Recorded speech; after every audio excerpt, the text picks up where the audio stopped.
Hello दोस्तों, स्वागत है आपका आरसी अकाउंटिंग सर्विस में। आज हम बात करते हैं GST section 49A utilisation of input tax credit notwithstanding anything content in section 49। The input tax credit on account of integrated tax shall first be utilized towards payment of integrated tax, and the amount remaining, if any, may be utilized towards the payment of central tax and state tax or union territory tax as the case may be. Section 49A में बताया गया है कि सबसे पहले आपको IGST ITC का पूरा यूज़ करना ज़रूरी है।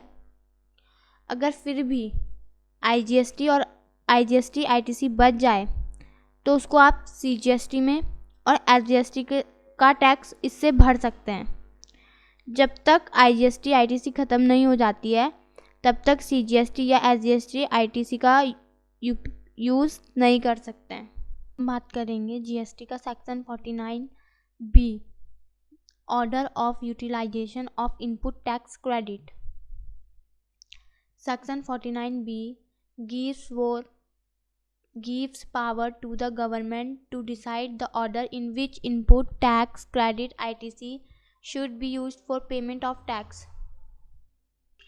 49B के अंदर कहता है कि जो गवर्नमेंट को अधिकार देता है कि वह ITC यानी कि इनपुट टैक्स क्रेडिट का यूज़ कौन से ऑर्डर में करता है। इसके लिए उसने कुछ एक्ट बनाए हैं, कुछ नियम बनाए हैं। सबसे फर्स्ट है गवर्नमेंट प्लस जीएसटी काउंसिल।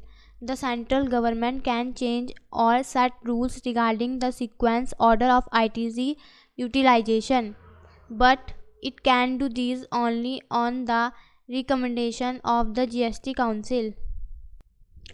इसमें कहता है कि जो सेंट्रल गवर्नमेंट है और जो जीएसटी काउंसिल है वो सेंट्रल गवर्नमेंट आईटीसी यूज़ करने का ऑर्डर तय करती है, सिर्फ ऑर्डर तय कर सकती है, लेकिन जो जीएसटी काउंसिल है वो निर्णय लेती है,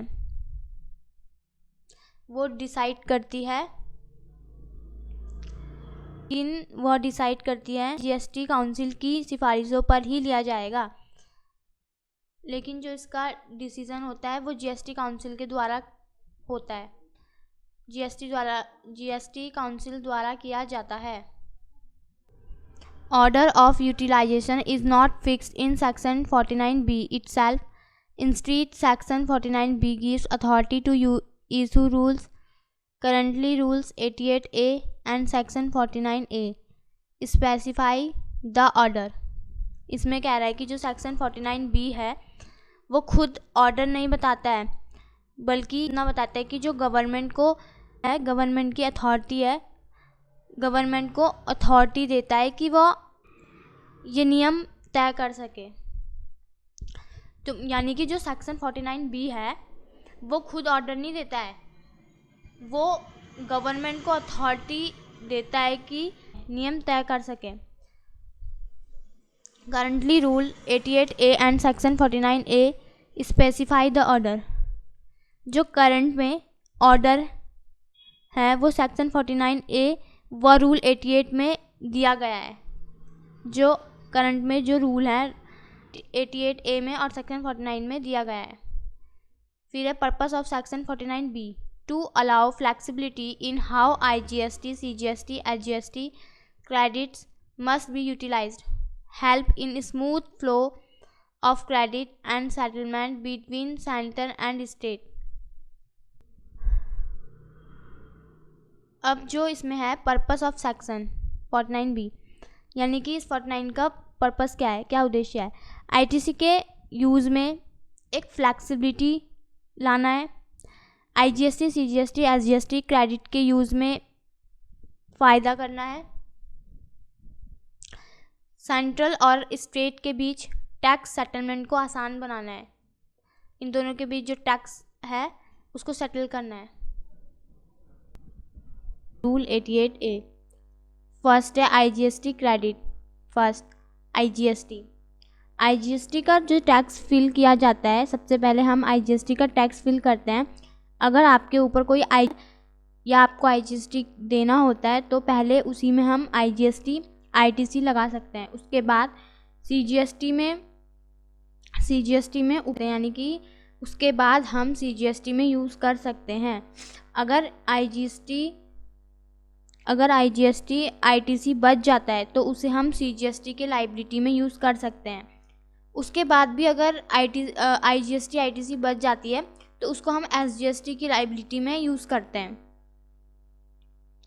यानी कि जो आईजीएसटी क्रेडिट है, आईजीएसटी आईटीसी है, उसको हम इन तीनों में यूज़ कर सकते हैं। अब हम बात करते हैं सीजीएसटी क्रेडिट। सीजीएसटी आईटीसी का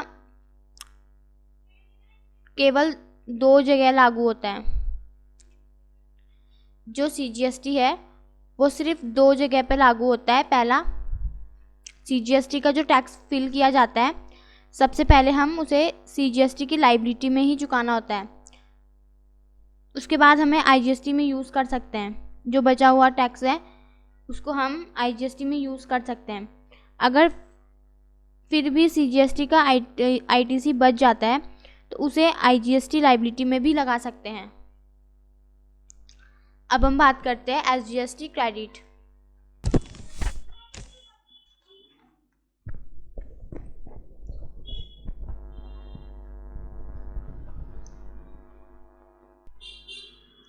एसजीएसटी क्रेडिट, एसजीएसटी आईटीसी का यूज़ हम 2 जगहों में करते हैं, एसजीएसटी में और आईजीएसटी में। सबसे पहले एसजीएसटी की जो लायबिलिटी हमें फिल करनी होती है, एसजीएसटी का टैक्स चुकाना होता है।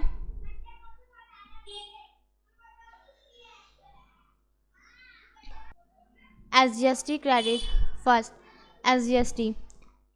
एसजीएसटी लायबिलिटी फिल करी जाती है। सबसे पहले एसजीएसटी का हमें टैक्स चुकाने में लगेगा, उसके बाद आईजीएसटी लायबिलिटी में यूज़ कर सकते हैं। एसजीएसटी क्रेडिट का मतलब है हमें एसजीएसटी पे करना होता है, तो जो एसजीएसटी की लायबिलिटी हम भरते हैं उसमें जो बचा हुआ है क्रेडिट, उसको हम आईजीएसटी में यूज़ कर सकते हैं।